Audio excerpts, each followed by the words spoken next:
మీరు వచ్చినప్పుడు 50 years back NT Ramarao గారు, అక్కినేని నాగేశ్వరరావు గారు ఎంత రెమ్యునరేషన్ తీసుకునేవాళ్ళు? అంటే ఆయన చెప్పడం, నాగేశ్వరరావు గారు నేను ఒక సందర్భంలో చెప్పారు, 10 సంవత్సరాలు అయినప్పుడు కూడా 10 సంవత్సరాలు అయింది ఇంతవరకు 1,00,000 నేను కళ్ళార చూడలేదు అని చెప్పి కూడా ఒక సందర్భంలో చెప్పారు.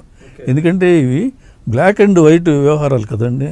వాళ్ళు ఏం చేస్తారంటే ఎప్పుడు చెప్పరు ఇట్లాగా, ఎందుకంటే చెబితే వాళ్ళకి కమిట్మెంట్, లెక్కలు అన్నీ ట్యాక్సులు కట్టడం అన్నీ నిర్మాతల ద్వారా తెలుస్తుంది కదండి ఎంత ఇచ్చామనేది కూడా. నిర్మాతలు కూడా కరెక్ట్ ఫిగర్స్ చెప్పాలి కదా. ఇప్పుడు నిర్మాత ఈయనకి ఇన్ని లక్షలు ఇచ్చానంటే వాడు అక్కడ ఇన్కమ్ ట్యాక్స్ వాళ్ళు రికార్డ్ చేసుకుంటారు. మీరు వెళ్ళి వాళ్ళని అడిగితే వాళ్ళంతా రాంగ్గా చెప్పారు అండి, సినిమా పబ్లిసిటీ కోసం చెప్పారు, మేము తీసుకున్న రెమ్యునరేషన్ ఇదే అని చెప్పి వాళ్ళు అవైట్ చూపిస్తారు. ఓకే. సో ఇది ఏమిటంటే చాలా క్లోజ్లీ గార్డెడ్ సీక్రెట్గా ఉంటుంది ఎప్పుడు కూడా. కరెక్ట్గా కట్టేవాళ్ళు అయితేనే, ఇప్పుడు షావుకార్ జానకి గారికి ఇండస్ట్రీలో మంచి పేరు, ఎందుకంటే ఆవిడకి బ్లాక్ అండ్ వైట్ అనేది నచ్చదంట. మీరు ఇంత ఇచ్చారనుకోండి, అంతకే సంతకం పెట్టేసి రసీదు ఇచ్చేస్తుంది. Okay. No black and white.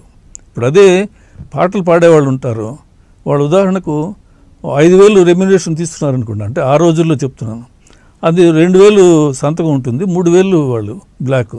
Okay. So అట్లా ఎన్ని పాటలు పాడితే అన్ని 3,000. ఆ డబ్బు ఎక్కడ దాచడం అనేది వాళ్ళకి ప్రాబ్లం అయిపోతుంది. దాంతోనే గొడవలన్నీ వస్తాయి.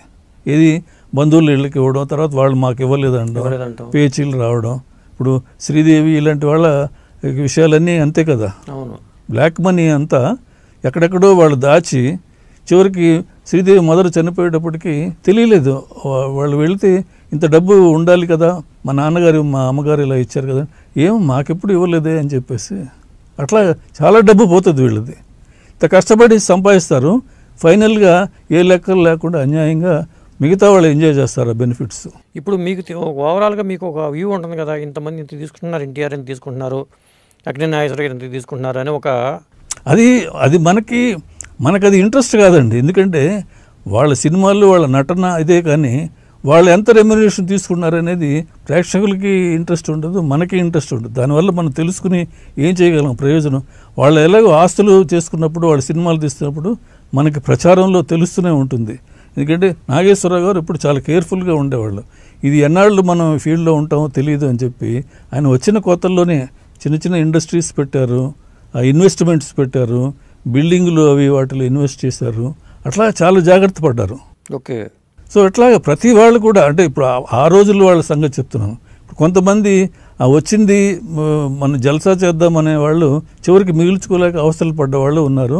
ఇలాగా జాగ్రత్త పడి భవిష్యత్తు గురించి ముందుగానే ఆలోచించి, ఎన్టీఆర్ గారు అయితే చాలా జాగ్రత్త. ఆయన పైసలు విషయంలో ఆయన ఎంత అంటే, ఆయన సినిమాలు తీసేటప్పుడు ఎప్పుడో ఇంతకుముందు సినిమా తీస్తే ఒక వస్తువు అక్కడ జాగ్రత్తగా ఉన్నారని స్టోర్ రూమ్లో ఉందనుకోండి, మళ్ళీ అదే కావాల్సి వచ్చినప్పుడు అది గుర్తుపెట్టుకుని ప్రొడక్షన్ మేనేజరు మళ్ళీ ఇది కొందామని అంటే, కొనడం ఎందుకురా, అప్పుడు ఆ పిక్చర్ కొన్నాం కదా, అది అటక మీద పలానా చోట ఉంటుంది అని చెబితే వీడు వెళితే అక్కడే ఉండేది. ఓకే. అంత జాగ్రత్తగా ఆయన. అంటే ఎన్టీఆర్ గారు అది నచ్చితే జాగ్రత్త చేసేవాళ్ళు అని అంటారు. నచ్చితే కాదు, విలువైనది. ఇప్పుడు ఒక చిన్న వేములవాడ రావి కొండలరావు గారు చెప్పారు ఒకసారి మాటల సందర్భంలో, ఆయన అందులో యాక్ట్ చేశారు. వెండి పొడి డబ్బా అట, అది ఆ సినిమాకి అవసరం వచ్చింది.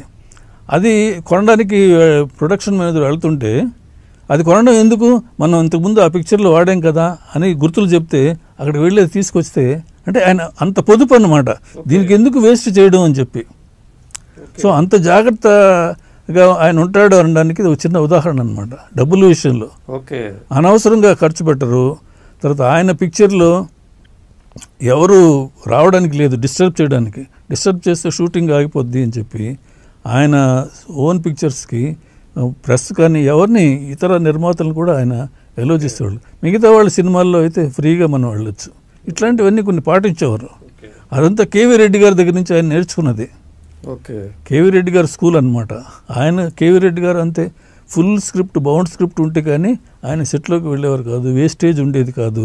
అన్నెసరిగా ఒక 2-3 షాట్లు రీటేక్ చేస్తేనే ఆయన కోపం వచ్చేది ఎన్టీఆర్ గారికి. ఎందుకంటే రా ఫిల్మ్ వేస్ట్ అయిపోతుంది కదా, ఫిలిం చాలా కాస్ట్లీ కదా. మీకు ఇప్పుడు డైలాగులు ఇంటికి పంపించాము, ప్రాక్టీస్ చేయకుండా ఎందుకు వచ్చి ఇక్కడికి టైం వేస్ట్ చేస్తున్నారని మందలించేవాడు. అందుకని ఎన్టీఆర్ గారి షూటింగ్ అన్నా, కేవీ రెడ్డి గారి షూటింగ్ అన్నా కొంతమంది ఉన్నారు చాలా భయభక్తులతో వాళ్ళంతా ప్రిపేర్ అయ్యి వచ్చి వాళ్ళ డ్యూటీ చేసేసి వెళ్ళిపోతుంటారు. ఓకే. సో ఇదంతా కూడా ఇంపాక్ట్ సినిమా మీద ఉంటుంది. సినిమా ఎందుకు నష్టపోతున్నారు నిర్మాతలు అంటే వీళ్ళు ఓవర్గా స్పెండ్ చేసేస్తున్నారు.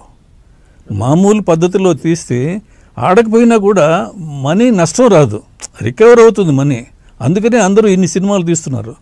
అది తెలుసుకోకుండా ఇప్పుడు హీరో చెప్పాడు కదా అని స్విట్జర్లాండ్ ఒక పాట తీద్దాము, అక్కడ ఒక పాట తీద్దాము, ఇవన్నీ అనవసరం. ఇప్పుడు అదే చక్రపాణి గారు అనేవారు గుండమ్మ కథలో ప్రేమయాత్రలకు అనే పాట ఊటీలో తీద్దామా కొడైకెనాల్ అని అనుకుంటూ ఉంటే పాట బాగుంటే ఎక్కడ తీసినా జనం చూస్తారనేవారు చక్రపాణి గారు.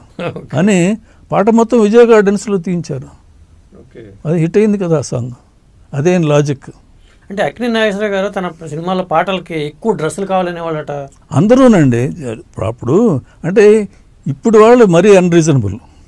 ఇప్పుడు నాకు ఒక అమితాబ్ బచ్చన్ గారు ప్రొడ్యూసర్ ఒక ఆయన చెప్పాడు, అది మరీ వినగానే చాలా దారుణం అనిపించింది. ఆయన ఒక సీన్లో ఒక సూట్లో రావాలంట. ఆ సూట్ ఏ కలర్ సూటు అని చెప్పేసి మరి ఆయన వేసుకుంటాడు కదా, ఆయనకు నచ్చాలి కదా. అంటే ఆయన అడిగారంట.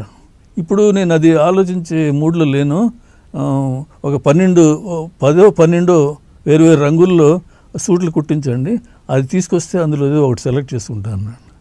చూడండి అది. అంటే ఆయన హైట్కి సూట్ కుట్టిస్తే ఒక సూట్ ఎంత ఖరీదు అవుతుంది, ఆ 10 కుట్టిస్తే అందులో ఒకటే సెలెక్ట్ చేస్తాడు, మిగతా 9 ఎవరికి ఉపయోగపడవు కదా. అయినా కూడా వాళ్ళు పట్టించుకోరు.